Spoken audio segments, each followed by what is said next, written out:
ಖುಷಿ ಅನ್ಸಲ್ಲ. ನಾನು ಆಬ್ವಿಯಸ್ ಹೇಳ್ತೇನೆ ಲಕ್ಕಿ ರಾಸ್ಕಲ್ ಅಂತ. 50 ವರ್ಷ ನನ್ನ ಜೀವನ ಕಳೆದಿದ್ದೇನೆ. ನನ್ನ ತಾಯಿ ಆಶೀರ್ವಾದ, ವಿಶೇಷವಾಗಿ ನಾನು ಅತ್ಯಂತ ಸಣ್ಣ ವಯಸ್ಸಲ್ಲಿ ನನ್ನ ತಂದೆ ಕಳ್ಕೊಂಡಿರ್ತಕ್ಕಂಥವನು. ನನ್ನ ತಾಯಿ ಆಶೀರ್ವಾದ, ಆಮೇಲೆ ಇಡೀ ನಮ್ಮ ನಮ್ಮ ವಿಶೇಷವಾಗಿ ನಮ್ಮ ಲಾರ್ಡ್ ಫ್ಯಾಮಿಲಿ ಏನಿದೆ ಅವರೆಲ್ಲರ ಆಶೀರ್ವಾದದಿಂದ ಇಲ್ಲಿ ಮಟ್ಟಿಗೆ ಬಂದಿದ್ದೇನೆ. ಜನರ ಆಶೀರ್ವಾದದಿಂದ, ದೇವರ ಆಶೀರ್ವಾದದಿಂದ ಇಲ್ಲಿ ಮಟ್ಟಿಗೆ ಬೆಳೆದಿದ್ದೇನೆ. There is no regrets. ಇದಕ್ಕಿಂತ ಒಳ್ಳೆ ಲೈಫ್, ಇದಕ್ಕಿಂತ ಒಳ್ಳೆಯದು ನಾನು ಭಗವಂತನಲ್ಲಿ ಏನು ಕೇಳಕ್ಕೆ ಬಯಸೋದಿಲ್ಲ. ಆದರೆ ನನಗೇನು ಅವಕಾಶ ಕೊಟ್ಟಿದ್ದೇನೆ ದೇವರು ಅದನ್ನ ಸದುಪಯೋಗ ಪಡಿಸ್ಕೋಬೇಕು. ಸಾರ್ವಜನಿಕ ಜೀವನದಲ್ಲಿ ಬಡವರಿಗೆ ಬದಲಾವಣೆ ತರತಕ್ಕಂಥ ಕೆಲಸವನ್ನು ಮಾಡ್ತೀನಿ, ಮುಂದೆನೂ ಮಾಡ್ತೀನಿ ಅಂತ ಈ ಸಂದರ್ಭ ಕೇಳಲಿಕ್ಕೆ ಹೇಳ್ತಾ ಇದ್ದೀವಿ. ಬಜೆಟ್ನಲ್ಲಿ ಹಲವಾರು ಇಲಾಖೆವಾರು, ಅಂದ್ರೆ ನಮ್ಮ ಧಾರವಾಡ ಜಿಲ್ಲೆಗೆ ಹಲವಾರು ಇಲಾಖೆವಾರಿಗೆ ಸ್ವಲ್ಪ ಹೆಚ್ಚಿನ ಅನುದಾನಗಳನ್ನ ಸನ್ಮಾನ್ಯ ಮುಖ್ಯಮಂತ್ರಿ ಹತ್ರ ಕೇಳಿದ್ದೀವಿ. ನಿರೀಕ್ಷೆ ಇದೆ, ನೋಡೋಣ ಏನಾಗುತ್ತೆ. ನಾನು ಹೇಳಿದ್ನಲ್ಲ, ಮೊನ್ನೆ ತಾನು ಹೇಳಿದೆ 50 ಪೈಸಾ ನಾವು ಸಪರೇಟ್ ಆಗಿ ಸೆಸ್ ಕೇಳ್ತಾ ಇದ್ದೀವಿ. ಅದು ಟೆಕ್ನಿಕಲಿ ತುಂಬಾ ಕಷ್ಟ ಇದೆ, ಹಂಗೆ ಕೊಡ್ಲಿಕ್ಕೆ ಬರಲ್ಲ. ಆದ್ರೂ ಕೂಡ ಆ ದರ ಕೊಟ್ರೆ ನಮಗೆ ಅನ್ಆರ್ಗನೈಸ್ ಸೆಕ್ಟರ್ನಲ್ಲಿ ಸುಮಾರು 1 ಕೋಟಿಗೂ ಹೆಚ್ಚು ಜನ ಏನಿದ್ದಾರೆ ಅದ್ರಾಗೆ ಬಹಳ ಜನಕ್ಕೆ ಅನುಕೂಲ ಆಗ್ತಕ್ಕಂಥ ಕೆಲಸ ಆಗುತ್ತೆ, ಪ್ರೋಗ್ರಾಮ್ ಆಗುತ್ತೆ. ಬಟ್ ಅನ್ಆರ್ಗನೈಸ್ ಸೆಕ್ಟರ್ನಲ್ಲಿ ನಾವು ಬಹಳಷ್ಟು ಹೊಸ ಕಾರ್ಯಕ್ರಮಗಳನ್ನ ಮಾಡಿದ್ದೀವಿ. ಅದಕ್ಕಿಂತ ಉತ್ತೇಜನ ಕೊಟ್ಟಂಗಾಗುತ್ತೆ, ಅದಕ್ಕೆ ಜಾಸ್ತಿ ಮಹತ್ವ ಅಥವಾ ಜಾಸ್ತಿ ದುಡ್ಡು ಕೊಟ್ಟಂಗಾಗುತ್ತೆ. ಯಾಕಂದ್ರೆ ಇವತ್ತು ಪರಿಸ್ಥಿತಿ ಅಷ್ಟೇನು ಬಹಳ ಈಸಿ ಇಲ್ಲ. ಯಾಕಂದ್ರೆ ಎಲ್ಲಾ ಇಲಾಖೆಗೆ, ಎಲ್ಲ ಸರ್ಕಾರದ ಕಾರ್ಯಕ್ರಮಗಳಿಗೆ ಬಜೆಟ್ ಒದಗಿಸಬೇಕಾಗುತ್ತೆ. ಮುಖ್ಯಮಂತ್ರಿ ಅಂತ ಮನವಿಯನ್ನು ಮಾಡಿದ್ದೀನಿ ಅಂತ ಈ ಸಂದರ್ಭ ಕೇಳಲಿಕ್ಕೆ ಬಯಸ್ತೇನೆ. ಅಲ್ಲ, ನಾನು ಮೋಹನ್ ಅವರು ಏನು ಅಪೇಕ್ಷೆ ಹೇಳಿದ್ದಾರೆ ಅದ್ರ ಬಗ್ಗೆ ನಾನು ಚರ್ಚೆ ಮಾಡಕ್ ಹೋಗಲ್ಲ. ಬಟ್ ಸದ್ಗುರು ಅವರು ಕೆಲವು ವಿಚಾರಗಳನ್ನ ಮಾತಾಡಿದ್ದಾರೆ, ದೇಶದ ವಿಚಾರದಲ್ಲಿ ಮಾತನಾಡಿದ್ದಾರೆ. ಅದು ಶಿವರಾತ್ರಿ ಇರತಕ್ಕಂಥ ಸಂದರ್ಭ ಅಲ್ವಾ.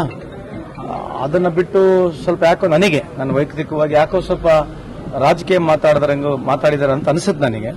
ಆ ತರ ಮಾತಾಡಂಗಿದ್ರೆ ಒಂದು ಬೇರೆ ಬಗ್ಗೆ ಡಿಸ್ಕಷನ್ ಮಾಡಬಹುದು. ಅವರಿಗೆ ಆಡಿಯನ್ಸ್ ಇದ್ದಾರೆ, ಯಾರಿಗೆ ಸದ್ಗುರು ಅವರಿಗೆ ಆಡಿಯನ್ಸ್ ಇದ್ದಾರೆ, ಇಲ್ಲ ಅಂತಲ್ಲ. ನಾನು ಅವ್ರ ಅಡ್ಮೈರರ್, ಅವ್ರ ಫ್ಯಾನು. ಆದರೆ ಕೆಲವು ಸಂದರ್ಭದಲ್ಲಿ ಈ ರೀತಿ ಮಾತನಾಡ್ತಕ್ಕಂಥದ್ದು ಎಷ್ಟು ಸರಿ ಎಷ್ಟು ತಪ್ಪು ಅಂತ ಹೇಳಿ ಇದು ಅರ್ಥ ಮಾಡ್ಕೋಬೇಕು. ಯಾಕಂದ್ರೆ ನರೇಶನ್ ಅಂತಕ್ಕಂಥದ್ದು ಹೇಳ್ತಕ್ಕಂಥದ್ದು ಸಿಚುವೇಶನ್ ಬಂದಾಗ ಆ ವೇದಿಕೆನೇ ಬೇರೆ ಇರಬೇಕು. ಆ ವೇದಿಕೆ ಅಲ್ಲ, ಅವ್ರು ಹೇಳ್ತಕ್ಕಂಥದ್ದು ವೇದಿಕೆ ಅಲ್ಲ. ಆ ಆಡಿಯನ್ಸ್ ಇರತಕ್ಕಂಥದ್ದು ಏನಿದೆ ಅಲ್ಲಿ ಶಿವರಾತ್ರಿ ಸಂದರ್ಭದಲ್ಲಿ ಅಲ್ಲೆಲ್ಲರ ಶಿವನಾರಾಧಕರು, ಶಿವನ್ ಭಕ್ತರು ಹೋಗಿರ್ತಾರೆ. ನಾನು ಕೂಡ ಒಬ್ಬ ಫ್ಯಾನ್ ಆಗಿ ಯೋಚನೆ ಮಾಡ್ತಕ್ಕಂಥ ಸಂದರ್ಭದಲ್ಲಿ ಆ ತರ ಮಾತನಾಡ್ತಕ್ಕಂಥದ್ದು ಸರಿಯಲ್ಲ ಅಂತ ನನ್ನ ವಾದ. ಸರ್ಕಾರ ದಿವಾಳಿ ಆಗಿದೆ ಅಂತ ಜೋಶಿ ಸಾಹೇಬ್ರು ಹೇಳ್ತಿರ್ತಕ್ಕಂಥದ್ದು ಅದು ಬೇರೆ ಚರ್ಚೆ ಮಾಡೋಣ. ಕೇಂದ್ರ ಸರ್ಕಾರ ಏನಾಗಿದೆ ಅಂತ ಏನೇನು ಹೇಳ್ತಾರೆ ಅವರು. ಯಾಕಂದ್ರೆ ನಮಗೆ ಬಂದು ಅವರು ಈ ರಾಜ್ಯದವರೇ ಇದಾರಲ್ವಾ, ಜೋಶಿ ಸಾಹೇಬ್ರು ನಮ್ಮ ಜಿಲ್ಲೆಯವರೇ ಇದ್ದಾರೆ. ಪ್ರತಿ ಸಲಕ್ಕೆ ಬಂದ ತಕ್ಷಣ ರಾಜ್ಯ ಸರ್ಕಾರಕ್ಕೆ ಅಟ್ಯಾಕ್ ಮಾಡಿ ಹೋಗ್ತಾರೆ, ತೊಂದರೆ ಇಲ್ಲ. ಕೇಂದ್ರ ಸರ್ಕಾರದಿಂದ ಏನಾಗಿದೆ, ಕಳೆದ 11 ಬಜೆಟ್ ಬಂದವು ಕೇಂದ್ರ ಸರ್ಕಾರದಿಂದ. ಆ 11 ಬಜೆಟ್ಲಿಂದ ಕರ್ನಾಟಕಕ್ಕೆ ವಿಶೇಷವಾಗಿ ಧಾರವಾಡಿಗೆ ಏನೇನು ಅನುಕೂಲ ಆಗಿದೆಯಾ ಅದನ್ನು ಚರ್ಚೆ ಆಗಲಿ ಅಂತ ನನ್ನ ವಾದ.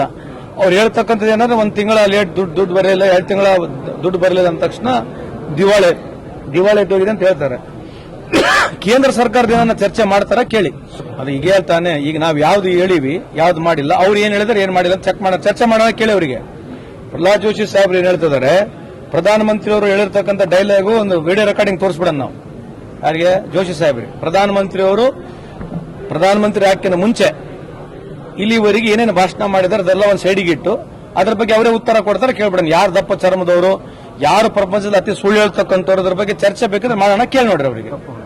ಅಲ್ಲ, ಸುಳ್ಳು ಕಪ್ಪಣ 100 ಇದಾವೆ, ಕಪ್ಪಣದ ಬಗ್ಗೆ ಇದಾವೆ. 15 ಲಕ್ಷ ರೂಪಾಯಿ ಕೊಡ್ತೀವಿ ಅಂತ ಹೇಳ್ಯಾರೆ, ಡಬಲ್ ಇನ್ಕಮ್ ಮಾಡ್ತೀವಿ, 100 ಸ್ಮಾರ್ಟ್ ಸಿಟಿಗಳು ಆಗ್ತವೆ, ಬುಲೆಟ್ ಟ್ರೈನ್ಗಳು ಬರ್ತವೆ.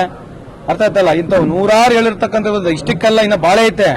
ಒಲಿಂಪಿಕ್ಸ್ ಮಾಡ್ಲಿ ಹೆಂಗ್ ಗೆಲ್ಬೇಕು, ಈ ದೇಶದ ಬಡತನ ಹೆಂಗ್ ನಿರ್ಮೂಲನೆ ಮಾಡ್ತೀವಿ, ಎಷ್ಟು ಮನೆಗಳು ಕಟ್ಟವಿಂತ ಹಲವಾರು ವಿಚಾರಗಳು ಇದಾವೆ. ನಾನು ಬರೀ ಹೇಳೋದಕ್ಕೆ 5 ಆಗೈತೆ, ಇಡೀ ಒಂದಿನ ಬೇಕು ಅಷ್ಟು ಸುಳ್ಳುಗಳು ಹೇಳಿದ್ದಾರೆ. ಅದು ಬೇಕಿದ್ರೆ ಟಿವಿನಾಗ ತೋರ್ಸೋಣ ಅವ್ರು ಹೇಳಿರೋದು, ಅದಕ್ಕೆ ಅವ್ರು ಉತ್ತರ ಕೊಡ್ಲಿ, ನಾವು ಆಮೇಲೆ ಉತ್ತರ ಕೊಡ್ತೀವಿ. ಬೇಕಾದ್ರೆ ನಾವು ಹೇಳಿರ್ತಕ್ಕಂಥ ಕಾರ್ಯಕ್ರಮಗಳು ಚಾಚು ತಪ್ಪದೆ ಮಾಡಿದೀವಿ ಅಂತ ಈ ಸಂದರ್ಭ ಕೇಳಲಿಕ್ಕೆ ಬಯಸ್ತೇನೆ. ನೀವು ನೋಡ್ತಿದ್ದೀರಾ, ಇದು ನ್ಯೂಸ್ 88 ಕನ್ನಡ, ಸುದ್ದಿಯ ಜೊತೆ ಸದಾ ನಿಮ್ಮೊಂದಿಗೆ.